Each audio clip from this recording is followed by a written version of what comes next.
Hola amigos, ¿cómo están? Soy Ricardo Grosona y muy bienvenidos a esta serie Cristonautas. Con este programa nosotros queremos ofrecerles a ustedes un diálogo, una conversación muy amena que vamos a tener con un amigo sobre los temas de historia de la salvación. Y quiero presentarles a quien nos va a acompañar durante este programa, el Padre Hernán Pereda. Padre Hernán, muchas gracias por acompañarnos. Y muchísimo gusto al encuentro contigo, mi querido Ricardo, amigo de tantos años, y también el encuentro con toda la gente que va a tener con nosotros estas tertulias. En el mejor sentido bíblico, tertulia era aquellas conversaciones sobre las cosas de Dios. Aquellas conversaciones sobre las cosas de Dios, y quisiera explicarles un poco la dinámica. Primero, no queremos abarcar todo lo de la Biblia, simplemente. No podemos.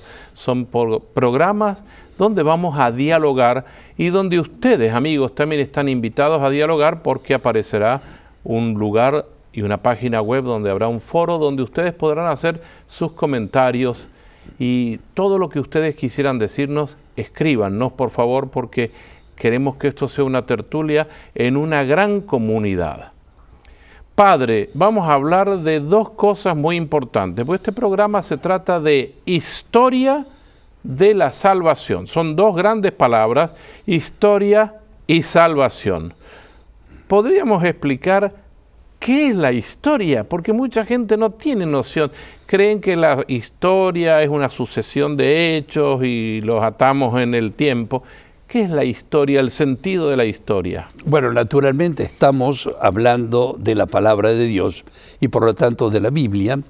Y la palabra historia no aparece en la Biblia como nosotros la imaginamos. Cuando se habla de la historia, se habla de generación en generación.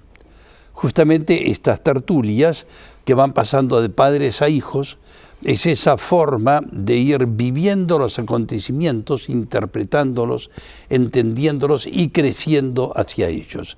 Y esta sucesión de hechos, como dices tú, no sigue necesariamente un orden cronológico, sino la importancia de los hechos, acontecimientos de la vida. Es decir, el sentido o la palabra historia es bastante nuevo en la humanidad. Sí. La historia, dicen algunos, que empezó cuando se empezó a escribir, otros dicen no, antes, cuando se empezó a pintar. Pero el concepto de la palabra historia como tal es un concepto mucho más reciente. Los antiguos no utilizaban algunas palabras que son abstractas, como la palabra también es una palabra nueva. Al principio, cuando hablaban que Dios habló, decían Dios prometió, porque para ellos las promesas es el principio de la palabra de Dios. Y esto tiene que ver con los hechos de las promesas de Dios que se van realizando. Y eso es la historia también. Ahora, cuando hablamos de historia, nosotros no estamos leyendo un libro de cosas que pasaron, porque nosotros estamos en esa gran ola de la historia, ¿es así? Eso es muy importante. No vamos a recurrir a la historia por curiosidad o por una especie de prurito cultural de que nosotros sabemos historia. No es así, sino que es algo personal, dentro de lo cual estamos. Sí. Quisiera dirigirme a nuestros amigos que nos oyen y recordarles, nosotros estamos metidos en la historia, por eso este programa habla no solo de la Biblia, sino que habla de nosotros. Pero hay otra palabra, estamos diciendo que estamos hablando de historia y de salvación. ¿Qué es la salvación? ¿Salvarnos de qué, Padre? Salvarnos del mal. Ese mal del cual se habla en las primeras páginas de la Biblia, cuando se dice que Dios dio al mundo un regalo, un paraíso, donde había un árbol. Un árbol es signo de un don. Dos árboles, mejor dicho, el don de la vida y el don de la ciencia, del conocimiento del bien y del mal. Bien y mal, para poder elegir el bien, tiene que haber un mal. Y entonces librarnos del mal. Es esa la salvación a la cual Dios nos quiere llevar. Es un poco lo que decimos al final del Padre Nuestro, líbranos del mal. A eso se refiere. O sea, ahora vamos a trabajar sobre unas ideas y yo quisiera empezar por el principio. Sí, ahí hay una Biblia que tiene el Padre y la Biblia empieza narrando el Génesis. La Biblia se escribió así, ¿no es cierto? Desde el principio en el Génesis y se terminó de escribir en el Apocalipsis en ese orden, ¿o no? De ninguna manera, de ninguna manera. Las primeras páginas de la Biblia fueron escritas cuando ya estaba casi todo dicho, casi todo escrito, y que, como hace cualquier autor, una vez que ha compuesto su libro, escribe un prólogo. Eso, a ver, explíquenos un poco, porque yo conozco gente que escribe libros y evidentemente después cuenta qué es lo que va a haber en el libro, ¿es así? Claro, cuenta que también suele poner el índice, a veces al final, a veces al principio, pero eso se hace después. Y el Génesis, en sus primeros 11 capítulos, son como el prólogo o el atrio de entrada a la gran historia. Porque todavía lo del Génesis no es todavía la historia, sino una presentación. Y una presentación de una forma además orante y poética. Quisiera que antes de que empecemos con este tema del Génesis, recordar que allí hay géneros literarios. Hay poesía, hay salmos, hay himnos, y ustedes saben, amigos y amigas, que cada uno cuando va a escribir no es lo mismo una carta comercial que una carta a un amigo, o que un momento en que uno está en un duelo y quiere recordar a sus amigos. Entonces, bueno, allí viene el tema tan importante. ¿Qué significa el género literario en el Génesis? Es un género que llaman los técnicos épico-sapiencial o ético-sapiencial. Es decir, lo importante aquí no es lo que pasó exactamente, sino el mensaje que contiene. Y el mensaje fundamental se presenta incluso en el mismo Génesis, con algunas diferencias de géneros literarios, porque el origen son distintas tradiciones que había en Israel. Y así, por ejemplo, la primera página es un salmo. A ver, esto es la primera vez que yo lo escucho y yo quisiera que me explique. En la primera página de la Biblia tengo yo mis recuerdos de que empieza una semana. El primer día Dios hizo tal cosa, el segundo día Dios hizo tal otra, y así van pasando 6 días de la semana y al séptimo descansó. ¿Así fue? Así fue lo que se escribió. ¿Y para qué se escribió? Para darle una importancia fundamental a lo que para el pueblo hebreo era básico, después de muchos siglos de historia, como esto quiere prepararlo, es el día del sábado.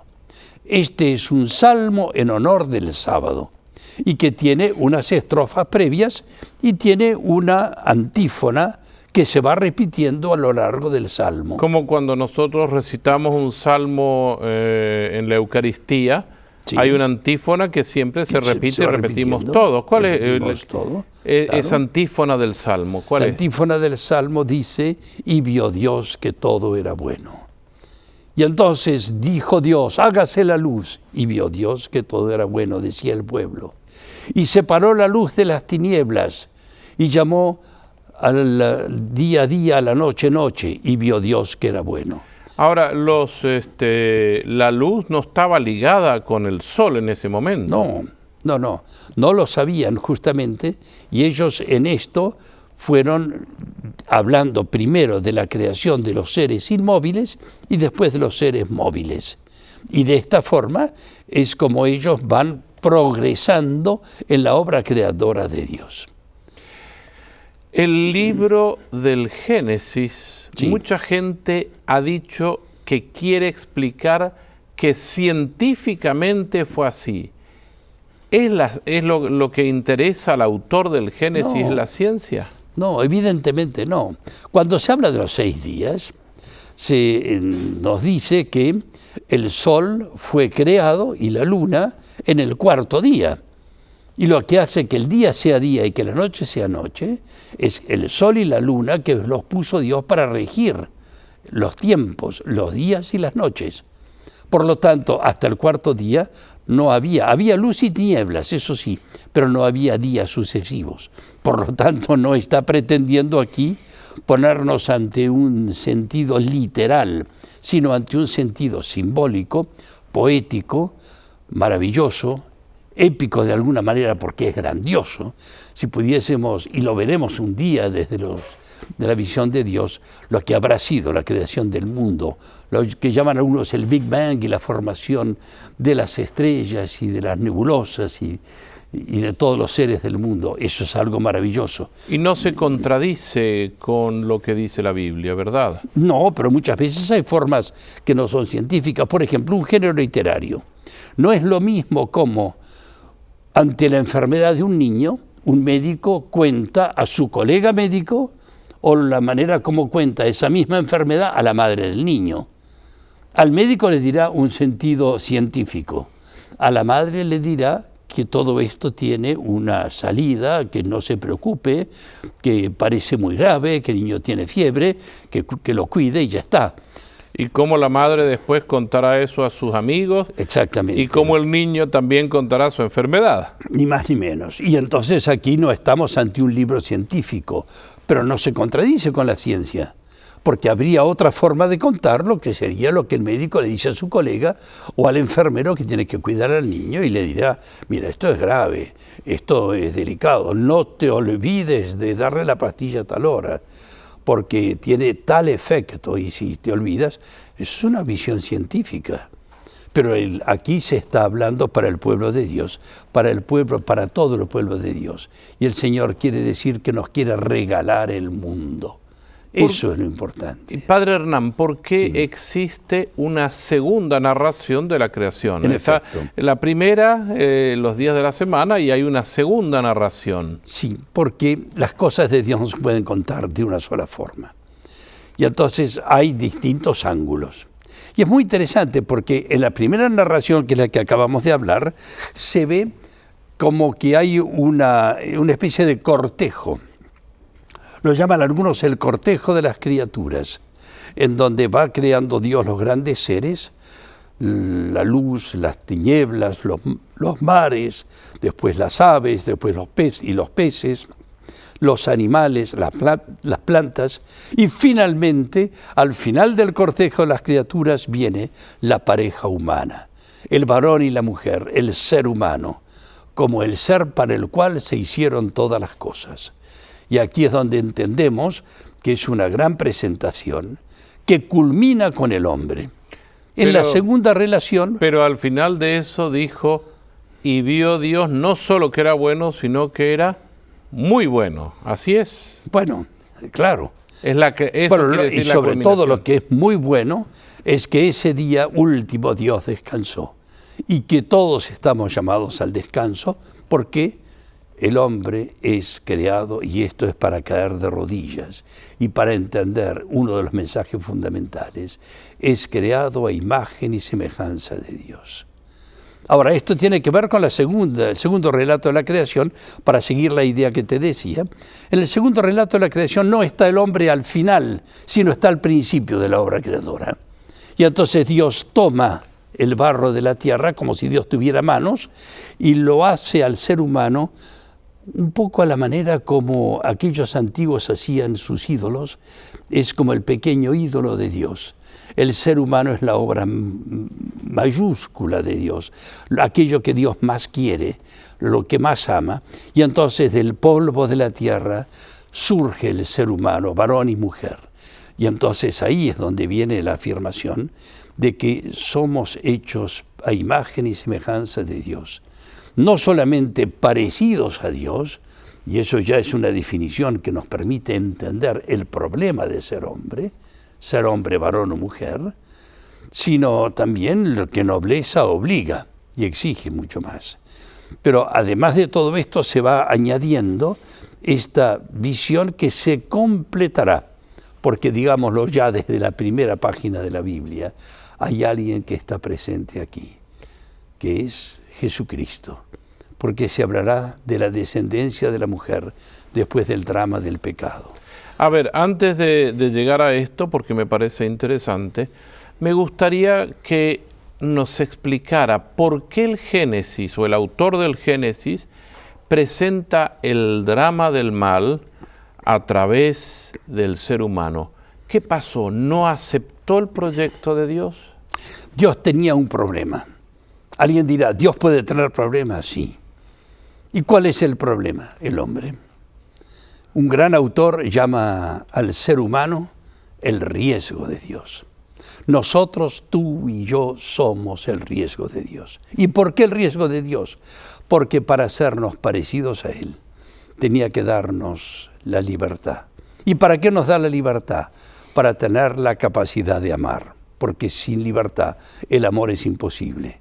Y entonces el hecho de crear a un ser parecido a Dios, con libertad, es el riesgo y es lo que da lugar a la posibilidad, en un ser limitado como es el hombre, de que se dé el mal. Y aquí es donde viene el relato de lo que llama la Biblia el pecado. El pecado es una palabra técnica en la Biblia que significa la elección del mal por parte del hombre. Y de pecado, eso Dios a ver, nos quiere quisiera libertad. hacer un momento. ¿La palabra pecado significa? El mal que el hombre elige libremente, valga la redundancia, y independientemente de lo que Dios hubiera querido que hiciera. Porque esto es lo sorprendente en la Biblia, que los primeros y los antiguos no podían entender. Porque para los antiguos todo lo que pasaba era Dios que lo hacía. Porque eso de que el hombre es libre, pasaron 1500 años hasta que se escribió el Génesis, que es un texto muy tardío y que nos hablará de la posibilidad de elegir el bien y el mal, y esto se dará especialmente por los escándalos, sobre todo de un hombre tremendo llamado Salomón, que hizo abiertamente lo que Dios no quería y ni siquiera se arrepintió, y produjo una hecatombe en medio de la historia del pueblo de Dios. Ya llegaremos en su momento Llegaremos a hablar, en su momento. pero el problema del mal, porque muchos han hablado de este tema, el problema del mal, ¿por qué el mal está presente? Porque Dios quiso correr el riesgo, si no, no podía crear al hombre. Y aquí es interesante saber que hay un concepto de omnipotencia de Dios que algunos no lo manejan claramente, porque hay cosas que Dios no puede hacer. Y por ejemplo, ¿qué no puede hacer? Dios no puede mentir, no puede engañarse, Dios no puede él mismo elegir el mal en sí mismo. Pero sí puede elegir un ser de quien puede provenir el mal. ¿Por qué? Porque hay algo que Dios no puede hacer, que es crear un ser para el amor y no darle la libertad. Y entonces, ¿por qué existe el mal en el mundo? Porque al darle Dios la libertad, el hombre puede equivocarse o puede abiertamente oponerse a Dios, y Dios respeta este don que Él mismo le ha dado, y de ahí está el origen del mal. Ahora este tema, aquí el Génesis lo aborda claramente, pero hará falta mucha literatura que irá viniendo a medida que podamos hablar de estas cosas, como para entender mejor el origen del mal y el sentido incluso del mal, de un Dios que quiere en todo momento salvarnos y sacarnos adelante. Ahora, el Génesis narra de una manera muy clara y meridiana que el ser humano, varón, mujer, vivían en una comunión con Dios. Pero al caer en ese pecado, esa comunión se rompe y el ser humano es expulsado de ese paraíso. Se expulsa él mismo. Claro, porque aquí hay una cosa muy importante. El hombre es libre para elegir el bien y el mal. Y algunos dirán, bueno, pero si es libre, ¿por qué se va a meter Dios a llevarle un mal si el hombre es libre? Y hay que contestar, es que elegir bien o mal no es igual. Si elige el bien, tiene el bien, y si elige el mal, tiene el mal. No es Dios que lo impone, es el hombre que lo elige. Y esto tiene mucho que ver con el drama humano, porque el libro del Génesis, que es la obertura al gran tema total, nos va a decir, situémonos ante esta realidad de lo que es nuestra grandeza y al mismo tiempo nuestro propio riesgo, para entender mejor todas las cosas. Padre Hernán, usted acaba de nombrar una palabra que es muy curiosa, obertura. Eso es en la música. Sí. ¿Qué significa en la música cuando alguien crea una pieza musical la obertura? La obertura, sobre todo en las óperas, es un trozo de música que recuerda todo lo que va a venir después. Lo llama también el leitmotiv. Y aquí hay la doble realidad que son el leitmotiv del Génesis. Por un lado, Dios crea las cosas buenas y por otro lado, el hombre hace las cosas malas. Y en esta lucha es donde entramos en toda la realidad de la existencia humana. Y en esta misma realidad vendrán después algunos elementos tipo ejemplares, como es los hermanos que matan el uno al otro, como la Torre de Babel o como el diluvio. Antes de hablar de eso, me gustaría que retomara esta idea central que el mismo Jesucristo está puesto desde el principio en el libro del Génesis. Sí, creo que es el Génesis 3:15. Es fundamental, exactamente. Es lo que ocurre después de la mala elección del hombre y de la mujer, que hacen lo que Dios había dicho que no se hiciera, y entonces ante la desesperación Dios les dice: no se preocupen, de la descendencia de la mujer vendrá alguien que pisará la cabeza de la serpiente, aunque ella va a querer morder su talón, el talón de la mujer.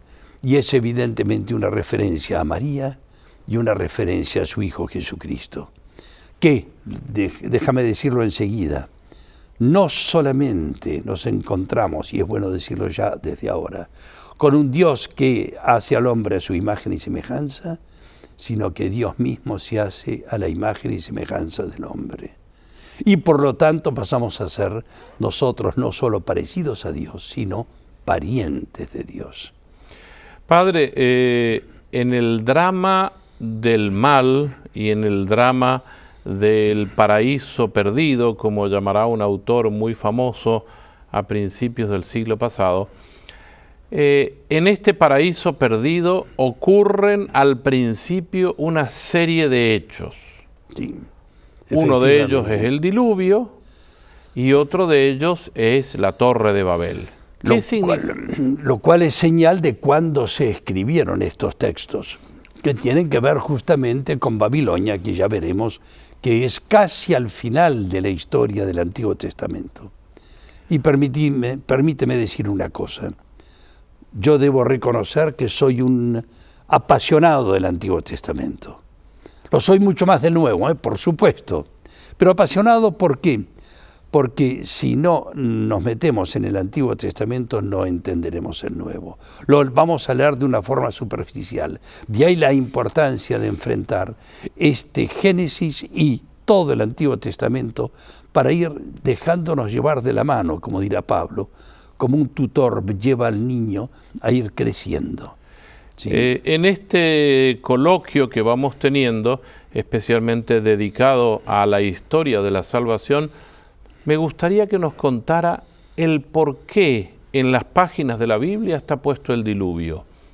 ¿Es un género literario? Sí. ¿Es una realidad? ¿Pasó? ¿Volverá a pasar? ¿Habrá un nuevo Noé, una nueva arca? Hoy en día hasta las películas están hablando de esto. ¿Qué significa esto? Seguramente porque habría tradiciones de algún diluvio que daba pie, ocasión, y que se encontraron con estas tradiciones cuando los hebreos fueron a Babilonia, como otras de un personaje llamado Gilgamesh y otros elementos que tienen que ver con los zigurat o las torres antiguas. Pero lo importante aquí, porque no es esto historia en el sentido nuestro, como decíamos al principio, sino que lo importante es el mensaje que trae consigo, y es el alcance al cual el hombre llega con el mal, hasta el punto que son formas de hablar que en el Antiguo Testamento tienen de fascinante, que parece que Dios habla como los hombres, o que Dios parece más ser un hombre que un Dios, como diríamos nosotros, y llega a decir que Dios se arrepintió de haber hecho al hombre, hasta tal punto a la tierra se había transformado en lo contrario de lo que él hubiera deseado, pero siempre es el grito de los profetas: hay una esperanza. La humanidad está herida, pero hay salvación. Y ahí es donde los relatos tanto del diluvio, que culminará con el arco iris, la alianza de Dios con Noé, que es un signo de esperanza, Y al mismo tiempo la Torre de Babel, que es la confusión de las lenguas, es un presagio de que vendrá un día en donde Dios, por su Espíritu Santo, unirá otra vez las lenguas. Es lo que llamamos hoy en día Pentecostés, el Pentecostés cristiano. Es decir, que nosotros podemos hablar claramente que todo el relato que a partir de la Biblia nosotros tenemos es un relato que nos habla de una historia que es prácticamente nuestra historia. Claro. Algún día tengo memoria, yo soy un discípulo del Padre Hernán, y haber escuchado que en la Biblia no solamente hay una palabra, no leemos un libro, sino que hay una persona. Eso es. Es decir, nuestra fe no es una serie de ideas, ni siquiera una serie de historias, menos todavía una filosofía o una ideología, ni tampoco una moral. Todo lo que vamos a hablar aquí se refiere a una persona que irá tomando forma cada vez más grande, que será anunciada como nunca un ser fue anunciado antes que llegue al mundo, y que será el eje de toda la historia. Me refiero a Jesucristo. Todos nuestros encuentros, programas y diálogos tienen que ver con Jesucristo. Y yo quisiera invitarlos, amigos, desde este primer programa, a que puedan conocer una aplicación que se llama Cristonautas, igual que este programa, con el número 1, que es todo lo que el Padre Hernán nos ha escrito y está en forma de aplicación para tabletas y celulares. Es totalmente gratuita, pueden usarla. Padre Hernán, el tiempo se nos ha ido, pero tengamos confianza porque tenemos varios programas más por delante. Amigos, hasta pronto. Padre Hernán, muchas gracias por acompañarnos. Sabiendo que quedan cosas en el tintero, seguiremos hablando. Hasta el próximo programa.